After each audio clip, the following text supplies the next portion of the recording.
Alright, Kakashi, the first question is, can you describe a person who has long hair and glasses?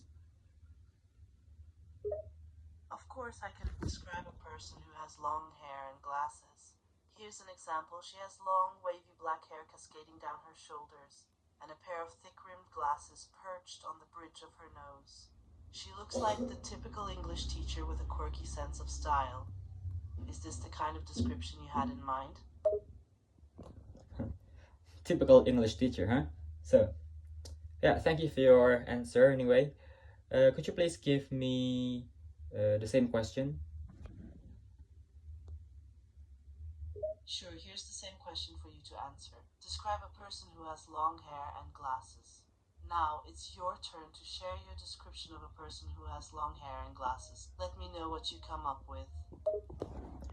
Well, if I had to describe one person who has long hair and glasses, let's be specific. So, girl or boy? I will choose girl. She will be gorgeous, right? And having smart looks because of the glasses. Yeah, that's it. Thank you for sharing your description. It sounds like you're picturing a stunning girl with long, glossy hair cascading down her shoulders and glasses framing her face, giving her a smart and fashionable look. Did I understand your description correctly? Yes, you did. So let's jump into the next question. The next question is, have you ever eaten pizza? Oh, absolutely. I love pizza. Who doesn't, right? From the gooey melted cheese to the tangy tomato sauce and the multitude of delicious toppings, pizza is a global favorite. Whether it's thin crust or deep dish, pepperoni or veggie, pizza always hits the spot. So, to answer your question, I have indeed eaten pizza and enjoy every bite of it. Right, thank you. That must be delicious. So, could you please ask me the same question, Kakashi? Absolutely no problem. Net. Nooch. Here's the same question for you to answer. Have you ever eaten pizza? I'm curious to know your answer. Go ahead and share your thoughts on pizza. Yes, I have actually, but I don't really have a thought about pizza. Since the last time I ate pizza was when I still lived with my mother, right? It was probably 2 years ago. I sometimes asked my mother to buy a pizza, but since there was no any pizza company, any pizza product in my hometown, I just we just bought a pizza that made by a bread company that coincidentally they also made pizza. So it was just a cheap pizza, around 50,000 rupiah. It wasn't a real pizza, I would say. Still pizza, but wasn't a real pizza like a pizza that is sold in a Pizza Hut or Domino's, etc. I understand. It seems like your experience with pizza has been limited to a local and potentially less authentic version due to availability constraints in your hometown.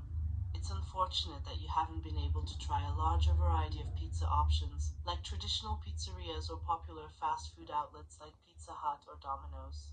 The next time you have an opportunity to try a different type of pizza, I hope you'll be able to experience the flavors and textures of more authentic and diverse options. Yes, Akashi, thank you. Appreciate it. I hope so, actually. So let's jump into the next question. The next question is, what does your school look like?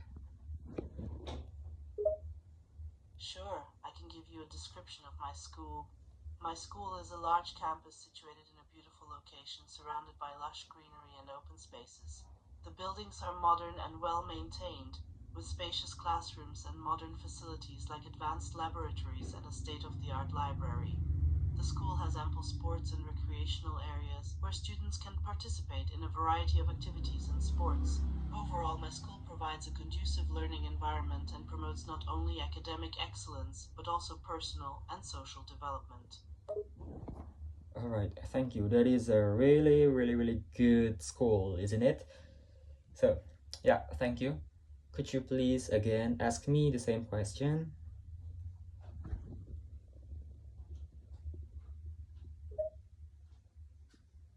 Absolutely. Here's the same question for you to answer. What does your school look like? Now it's your turn to describe school in your own words. I'd love to hear about your educational environment. Well, thank you. I'm a college student, so if we're talking about school, I will refer to my high school. So, my high school was full of green because it was a Islamic high school. It wasn't only a tree or any plant that made it green, but also the whole buildings. Imagine the whole buildings are painted green color. It was also clean because we had awareness to throw garbage into its place, and we also had a team that was responsible to maintain the cleanliness.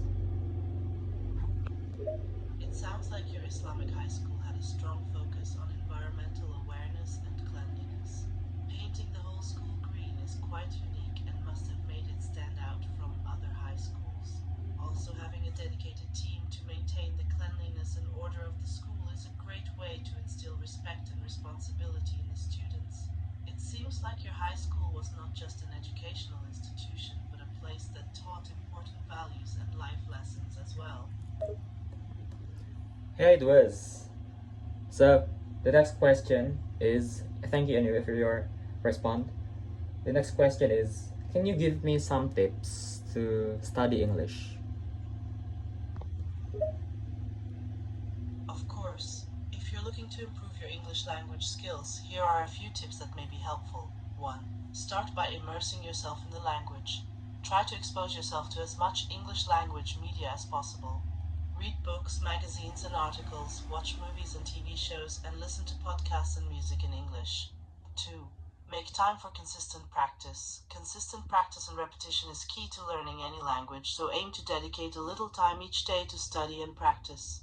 3. Use language learning apps or tools. There are many helpful language learning apps and online resources that can. Right, Kakashi, that's a really, really good advice from you. Thank you for your response. Could you please ask me the same question? Glad you found the advice helpful. Here's the same question for you to respond to. What strategies have you found effective for studying and improving your skills in any of your subjects? I'm curious to know how you approach studying and what techniques work best for you. Share your insights and tips to help others improve their study habits. Well, based on my experience, the most important thing in learning English is vocabulary. Well, if I am allowed to share my analogy, you know, in my analogy, vocabulary is like bricks. So let's imagine we are going to build a house, for an example. So vocabulary is like bricks, right? In building a house, the more bricks we have, the larger house we will have also, as well as the vocabulary. The more vocabulary we possess, the better English we will speak, like that. So vocabulary is not enough, of course. We also have to practice, as you have already said. Watching movies, right? Watching podcast would be really, really helpful. After that, grammar is also important. It's not something that is inconsequential. It's also important, but not as much important as vocabulary. So yeah, in my experience, I actually don't really learn English. I more likely acquire it rather than learning it. Thank you for sharing your experience and insights on learning English. Your analogy of vocabulary being like the bricks in building a house makes a lot of sense. Just as a house cannot be built without enough bricks, we cannot express ourselves in English effectively without a strong vocabulary. And you're right that practice is crucial in language learning, and you have found that watching movies and podcasts have been particularly helpful. Additionally, while grammar is important, focusing on acquisition rather than just learning the rules of grammar can be more effective in achieving fluency in English. Right, thank you, Kakashi. Next question is, which one is better for you, winter or summer? It really depends on personal preference. Some people may prefer the cooler temperatures and cozy atmosphere of winter, while others may enjoy the warm weather and longer daylight hours of summer. Personally, I tend to prefer summer because I enjoy spending time outdoors and engaging in activities like swimming and going to the beach. But I also appreciate the cozy feeling of winter, with days spent indoors sipping hot drinks and reading books by the fireplace. Ultimately, the best season is the one that brings you joy and contentment. Thank you, Kakashi, for your response. Could you please ask me the same question? Sure, here's the same question for you. Which season do you prefer, winter or summer? I'd love to know if you have a favorite season and why. Share your thoughts and what you like about either winter or summer. Yeah, thank you, Kakashi. We don't really have either winter or summer in Indonesia, but if I was asked which season, either winter or summer, that I would want to try, I would say winter actually. I would lean towards winter because I don't really like being in the place that is hot. Interesting choice. It makes sense that you would prefer winter if you don't like hot temperatures. Winter certainly has its own charm and cozy feel, with the cozy atmosphere of the holidays and the beautiful snow-covered landscapes. However, let's not forget the warm sunshine and longer days that come with summer. While it might be too hot for some, summer also offers opportunities for outdoor activities like swimming, barbecues, and picnics. Ultimately, the choice between winter and summer comes down to personal preference and the activities and experiences you enjoy. Yes, but I love being at home, Kakashi. So I don't really like kinds of activity. But anyway, thank you for your thoughts that you have already shared with me. And yeah, probably it would be the last question. What will you do tomorrow? Oh, absolutely. Tomorrow is a new day full of possibilities. Tomorrow I plan to wake up early, enjoy a cup of coffee, and have a healthy breakfast. Then I'll spend some time catching up on news and emails. Later in the day, I'm looking forward to taking a walk in the park, getting some fresh air, and enjoying the beautiful outdoors. In the evening, I'll wind down with a good book or maybe watch a movie. It's shaping up to be a relaxing and enjoyable day. Yeah, thank you, Kakashi. Again, could you please ask me the same question?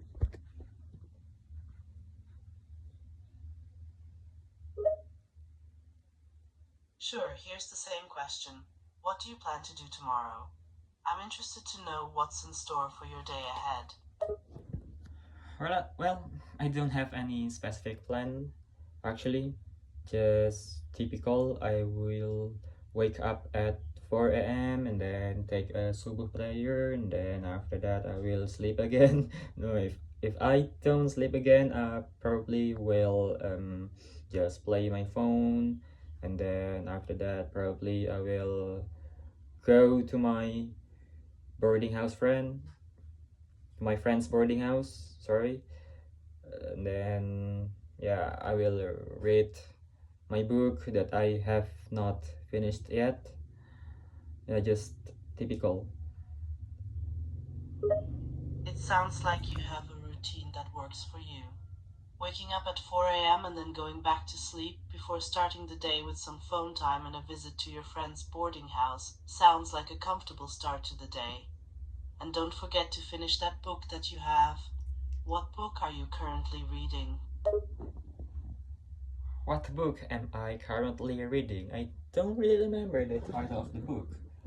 Oh, it's Runtuhnya Teori Polemik Kitab Suci.